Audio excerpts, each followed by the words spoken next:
देहिया में खून नहाको करो ही रंगदारे रे।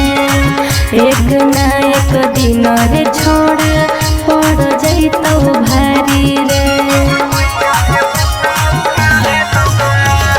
हमारे रंगदारी गे छौड़ी चालो है खानदानी गे।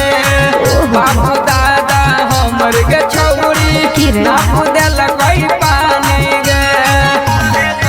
कहे बोलो हके बढ़ चढ़ के बोली रे।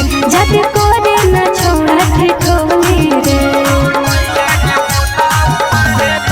कहे बोलो हके बढ़ चढ़ के बोली रे।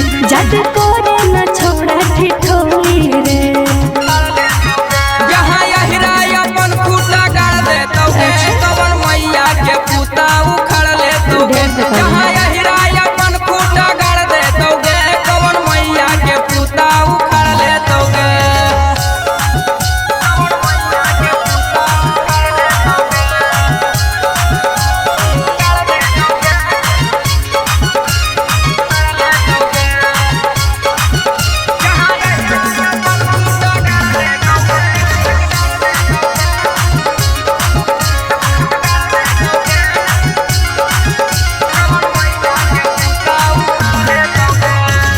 तो हके जब शेर कोई हो तो सारा शेर रे।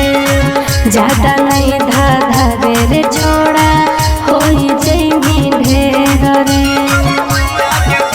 सुधार जो हलका में लीहे न छौड़ी हमारा गे जा सके।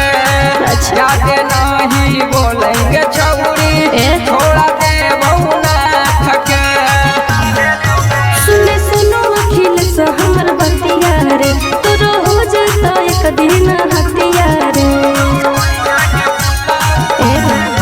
सुने चंदन अखिल से हमर बतिया रे।